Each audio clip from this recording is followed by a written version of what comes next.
Did you ever wonder what would have happened if Garp raised Luffy to become a Marine? Could he become strong enough to achieve the Admiral status? And what would happen to all the islands Straw Hats visited? Well, for starters, we can assume that Luffy's childhood would play out pretty much the same. This means that he would still be raised by Dadan in Fuchsia Village and eat the Gomu Gomu Nomi. The key difference here is that Luffy wouldn't be interested in becoming a pirate and would instead dream of becoming a great Marine, just like his grandfather. Considering Luffy wants to be a Marine now, Garp would visit the village more frequently in order to train him and prepare him for the tough road ahead. His training would go similarly to the original, with Garp putting Luffy in dangerous situations in order for him to develop crucial skills for survival. Also, it's likely that Garp would teach him the basics of hockey as well, as that's pretty much required of every strong Marine. By the time Luffy turns 17, he would already be a capable fighter, much stronger than when he set out to the sea in the original story. It's also during this time that Garp would deem Luffy ready and would take him out to the sea for the first time. Although Luffy's job would mostly be to adjust the sails and clean up the ship, he would be thrilled to finally sail the ocean. As soon as they set sail, Garp would give Luffy his official Marine uniform. Luffy, being Luffy, would obviously hate it at first, as it isn't comfortable as his regular clothes, but he would eventually come to enjoy wearing it. In addition to his usual chores on the ship, Luffy would also be put through rigorous exercise routines every single day in order to get stronger. And I don't mean just regular training routines that other Marines do. I mean Garp's version of training, which is way more intense and rigorous. Soon after beginning his adventure, Luffy would encounter his first threat,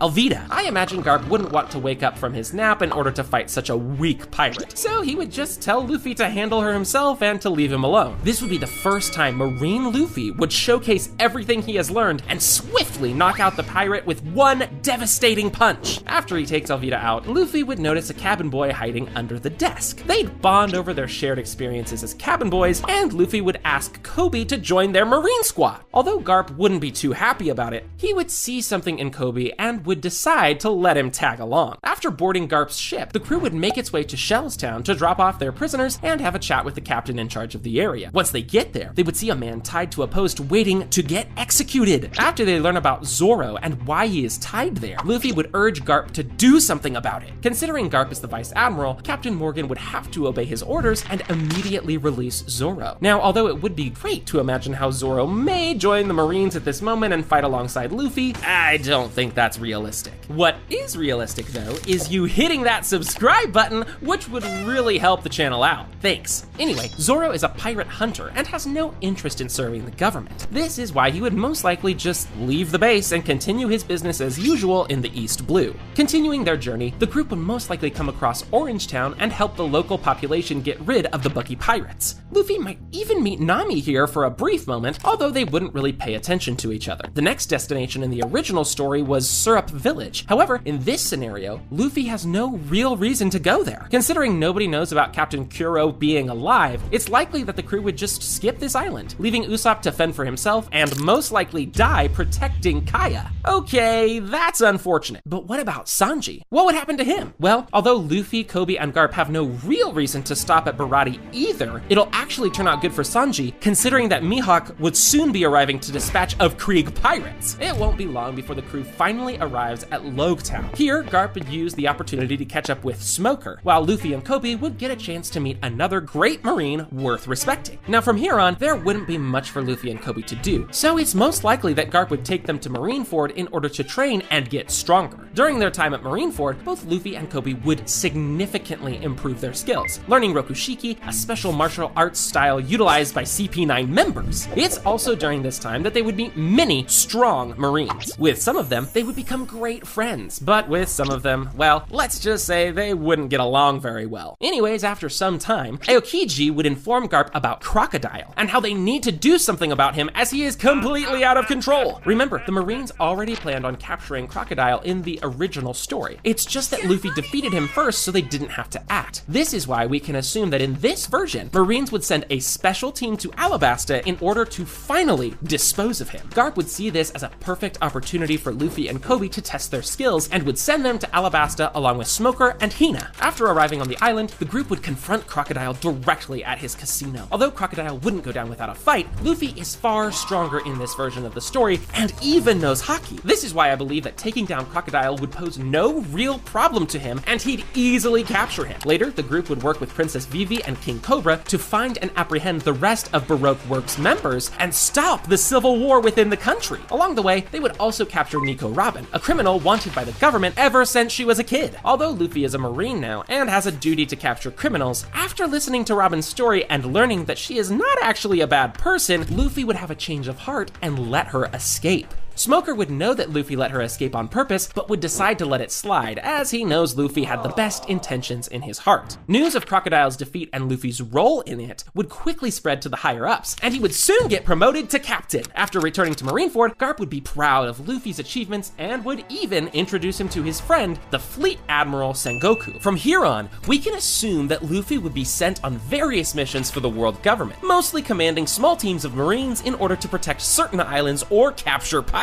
Whenever he had some free time, he would continue his training with Garp and would eventually become a master of Haki, even unlocking the Conquerors. And although everything is going well for Luffy so far, his world will soon be turned upside down. You see, it's around this time that news of Ace's capture would reach Marineford. Same as in the original, the world government would issue an order to have him executed, which would leave both Garp and Luffy in shock. Luffy would immediately ask to go to Impel Down to see him, but the world government wouldn't allow it. He would be outraged by this, but Garp would quickly calm him down and ask him not to do anything stupid that he'll regret. A few days later, Ace would finally arrive at Marineford for his execution, and as soon as Luffy lays his eyes on him, he'd burst into tears. In a matter of minutes, Ace would find himself on the execution platform as the Whitebeard pirates close in on the horizon. Soon after the battle starts, Sengoku would order Ace's execution to commence. Although Luffy initially thought he'd be able to keep his emotions in check, after the execution starts, he'd disregard all orders and jump towards Ace in order to save him. However, just as he would jump, he'd sense a strong force holding him down. Garp, with tears in his eyes, would hold Luffy down, begging him not to intervene. It's at that moment that two swords would pierce through Ace's chest, executing him. Ace's death would spark Whitebeard's rage, and a grand battle would ensue where Luffy would have to go head-to-head against Ace's allies. The loyalty of Whitebeard pirates towards their crewmates would shock Luffy, and he would come to greatly respect them. Despite that, he would still carry out his duties and would successfully take out some big members of Whitebeard's massive fleet. We can assume that the rest of the war would play out the same, with Whitebeard eventually dying and Blackbeard stealing his devil fruit. The only difference here is that Luffy would most likely be the one to yell to his fellow Marines to stop this senseless war instead of Kobe. Despite winning the battle, this war would make Luffy realize that not all Marines are good guys, and that some of them, like Akainu, are way more ruthless than they need to be. This would make him question the entire organization and wonder if they are doing any good at all. Garp would later tell Luffy about Sword, a secret Marine force consisting of Marines who operate freely and can choose what they want to do even if it goes against the government's orders. Considering Luffy's character, I think becoming a part of Sword just makes sense, as he would be able to do much more good than he ever could do as a regular Marine. After some time has passed, the word of Doflamingo's Coliseum tournament would get out, and the government would send Fujitora, along with a team of Marines, in order to capture some pirates and make sure everything goes smoothly. Luffy would also be on that team, and together with Fujitora, he would set sail to Dressrosa. As soon as they get there, the duo would realize that the tournament's main prize is the Mera Mera Nomi. Considering this was Ace's devil fruit, Luffy would ask Fujitora to enter the tournament in order to make sure it doesn't fall into the wrong hands. The Admiral would allow it, and just like in the main story, Luffy would enter the tournament and start destroying the competition. Along the way, he would also meet with Sabo and eventually let him take the devil fruit for himself. While in the Coliseum, both Luffy and Sabo would sense that something weird is going on and would notice that some of the contestants are missing. It's also possible that Luffy would stumble upon Kiros here, who would tell him exactly what's going on and that Doflamingo is responsible for turning contestants into toys. Luffy would instantly relay this information to Fujitora, and although the Admiral would be reluctant to do anything about Doflamingo since he is a warlord, after listening to everything Doflamingo has done, I believe he would eventually agree to do it. Together, Luffy and Fujitora would lead Marines to the underground weapons facility and would liberate the people of Dressrosa along with the imprisoned Tontada slaves. The Tontadas will then aid the Marines alongside the Riku army to destroy the Smile factory in Dressrosa and put an end to Doflamingo's operation for good. After a few intense battles, Luffy would soon come face to face against Doflamingo, while Fujitora would work on slowing down the birdcage in order to protect the citizens. With his abilities put to the real test, Luffy would greatly struggle against Doflamingo, but in the heat of the battle, he would eventually unlock Gear 4 and finally take the warlord down. In the aftermath, Luffy would thank Fujitora for his help and agree with the Admiral's wishes to convince the world government to finally dissolve the warlord system for good, as the warlords are doing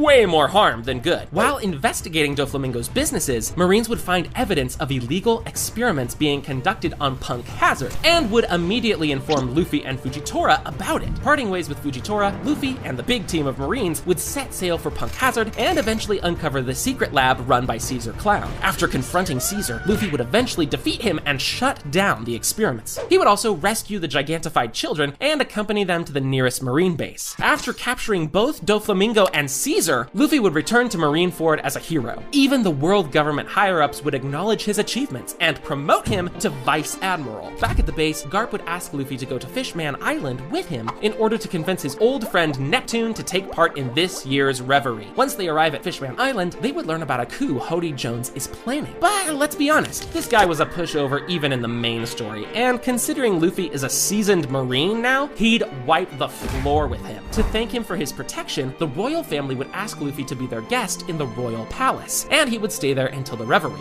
At Marijoa, Luffy would meet with Green Bull and Fujitora, and together they would discuss what Fujitora is going to say to the rulers of the world about the warlord situation. However, just like in the canon story, their talks would be quickly interrupted by the sudden attack of the Revolutionary Army. Fighting alongside the two admirals and the rest of his fellow Marines, Luffy would help fend off the attack. Also, it's likely that he would come face to face with Sabo at some point, and may even briefly fight him. After Marioa is successfully defended, Luffy and the rest of the Sword members would be contacted by X-Drake to discuss infiltrating Kaido's forces. After some discussion, I believe Luffy would volunteer to go undercover as a spy, along with X-Drake, in order to learn as much as possible about Wano and what Kaido is doing there. After infiltrating Beast Pirate's forces, the pair would meet at the Flower Capital in order to discuss Kaido's global arms trade. While in Wano, Luffy would also be horrified by the huge weapon factories and the miserable conditions the people are forced to live through. Although Luffy would want to do something about it, considering he is a Marine now, he isn't allowed to mess with Emperors of the Sea. Even if he disobeyed orders and tried to take down Kaido, he wouldn't have any support from the Marines, and attacking Kaido's crew on his own would be a death sentence. So, after Kaido's deal with CP0 goes sour, it's most likely that Luffy would return to Marineford, as realistically, there's nothing he can do about the Wano situation. This also unfortunately means that Luffy wouldn't awaken Gear 5 during this time, as his battle against Kaido never happened. Soon after returning from Wano, Luffy and the other Sword members would be informed that Kobe has been kidnapped by the Blackbeard pirates while on a mission. Enraged by this, both Luffy and Garp would immediately gather all Sword members in order to plan the rescue operation. Same as in the original story, Garp would make his interest on Hachinosu, shaking the entire island with his monstrous haki. Luffy and the other Sword members would immediately take advantage of the commotion in order to release Kobe and bring him to safety. Once Kobe is safe, Luffy would rush towards Garp in order to help him in his battle against Aokiji and other Blackbeard commanders. Although Luffy being here would definitely make the situation better than in the original story, considering he never awakened Gear 5, there wouldn't be much he could do against the combined efforts of Blackbeard's commanders. At some point, Garp would realize this and command Luffy to escape the island while he fends off the attackers. Luffy would obviously be against leaving his grandpa like this, but Garp would yell at Luffy, telling him that he and the rest of the Sword are the future of the Marines and that they must survive. With tears going down his face, Luffy would finally listen and evacuate with the rest of the Sword. Immediately after returning to Marineford, Luffy would beg other admirals to do something in order to save Garp, but the world government would deem it too risky and wouldn't want to start an all-out battle against an emperor like Blackbeard. Although disappointed, Luffy would understand why it has to be this way and would focus all of his anger on training even harder than before in order to honor his grandpa's wishes to become the future of the Marines. In the time that follows, Luffy would get sent on countless missions in order to keep the world safe and would work with his allies from Sword to do riskier things that the world government wouldn't necessarily approve. During his adventures, he would often clash with the members of the Revolutionary Army, although with time, he would become understanding of their cause and would eventually realize that they aren't the bad guys the government is making them out to be. By the time Luffy is in his mid-20s, he would be considered one of the strongest Marines and would earn a lot of praise as a hero from people all all over the world, same as his grandfather. He would become an absolute beast that would strike fear into the hearts of pirates. Eventually down the road, he would be offered to become an admiral, a position he would gladly accept with a goal to reform the entire organization from the inside. He may even unlock Gear 5 at some point while fighting against emperors of the sea, and would overall work to realize his dreams of changing the world for the better. If you liked this video, you can click on this one next, where I explained what would happen if Luffy awakened Gear 5 in episode 1.